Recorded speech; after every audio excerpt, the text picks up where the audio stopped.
네, 오늘은 증여 추정 배제라고 하는 좀 낯선 용어입니다. 여기에 대해서 좀 알아보는 시간을 갖겠습니다. 본인이 아무리 투명하게 소득을 신고하고 세금을 납부한다고 해도요, 어떤 재산을 취득할 때 정말 그 작은 단위까지 소명하라고 하면은 그거는 좀 너무한 얘기가 되겠죠.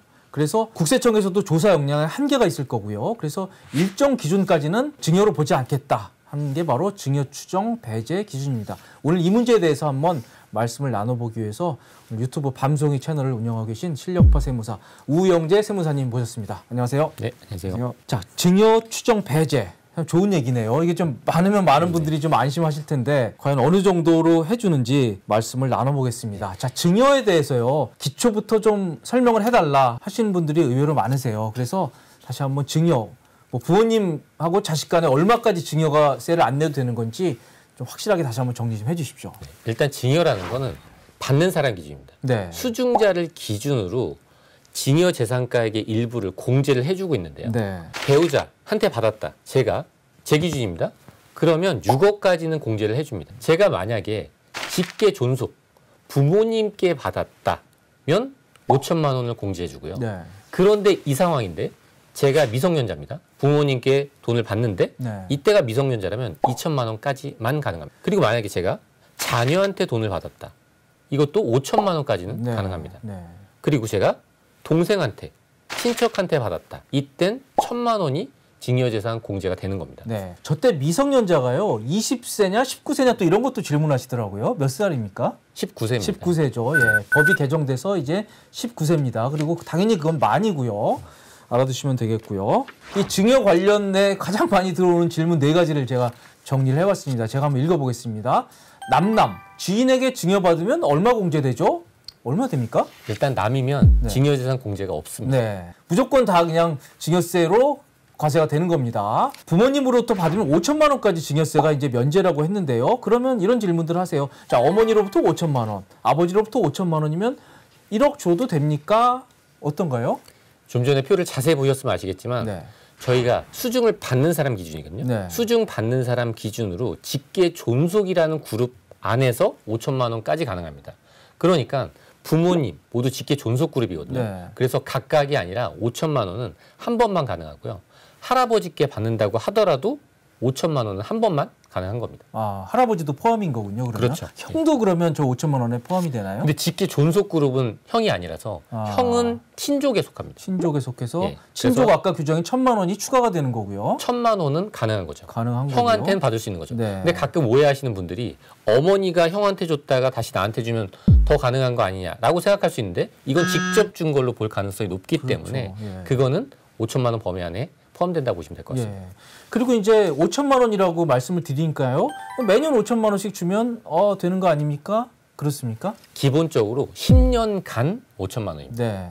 10년간 누적 금액이죠. 네. 10년간 누적해서 합산한다 이렇게 생각하시면 되고요. 그리고 지금 증여 공제 한도가 제일 큰 게 부부입니다. 6억이요. 그래서 이 6억 한도를 이용해서 이렇게 양도를 해서 또 팔아서 양도세도 절감하는 이런 기법들도 많이 소개가 되고 있는데요. 근데 꼭 결혼을 하지 않고 사실혼 배우자도 가능하다 이런 얘기도 있던데요.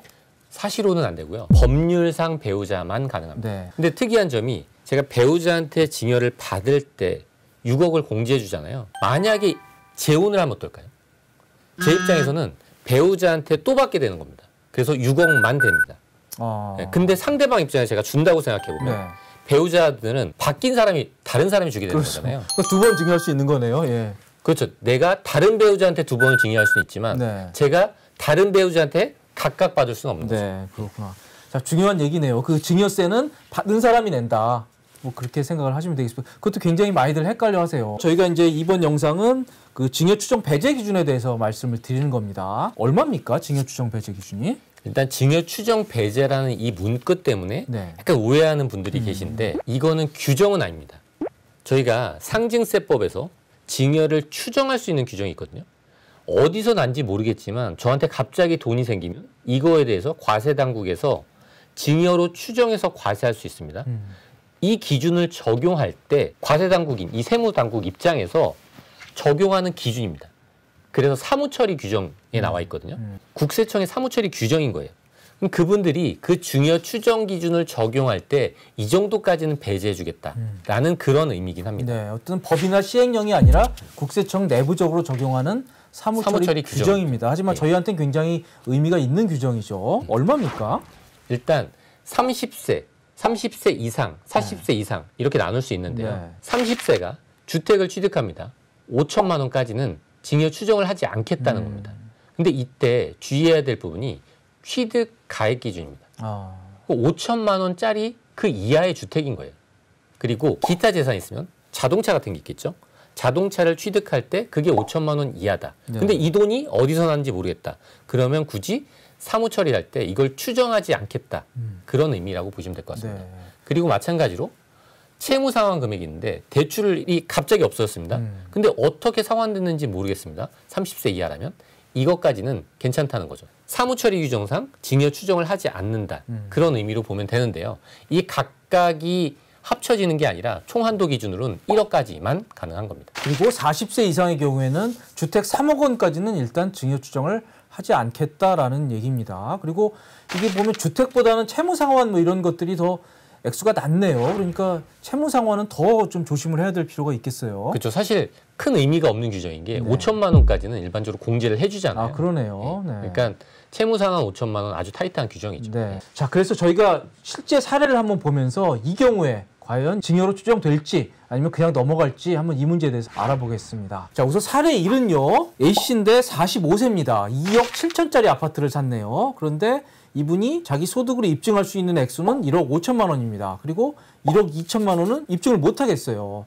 자, 이분 증여 추정됩니까? 일단 이 추정된다는 의미보다는 네. 이 기준을 어떻게 적용할지인데 이 표를 볼 때 주택 가액 자체가 3억 원 이하입니다. 이하네요. 네, 네. 그러니까 이 표 안에서는 해당이 되는 겁니다. 그러네요. 네. 예. 이게 만약에 과세당국이 입증할 수 없게 정말 완벽하게 준비했다면 사실 추정하기는 어렵다는 거죠. 네. 저 기준 하에서. 그렇군요. 그러니까 추정을 하려고 하지 않겠죠. 그 그렇습니다. 사무처리 규정에 따라서. 그래서 1번 사례의 경우에는 비록 뭐 입증되지 않은 소득이 있지만 여러 가지 요건상 일단은 큰 문제가 되지 않을 가능성이 크다. 이렇게 정리를 하면 되겠습니다. 그죠. 다른 특정 거래가 없다면 네. 이걸 입증 자체를 요청하지 않을 가능성이 높다는 거죠. 높다란 얘기입니다. 예. 자, 두 번째 사례는요. 45세 사람입니다. 이분은 10억짜리 아파트를 구입을 했네요. 저분은 어떻게 될까요? 네, 이 부분을 상당히 많이 오해하시는데 네. 이미 10억짜리 아파트라는 거에서 이 규정 자체가 적용될 수 없는 겁니다. 아, 네. 미입증 금액이 3억 원 이하라고 하더라도요.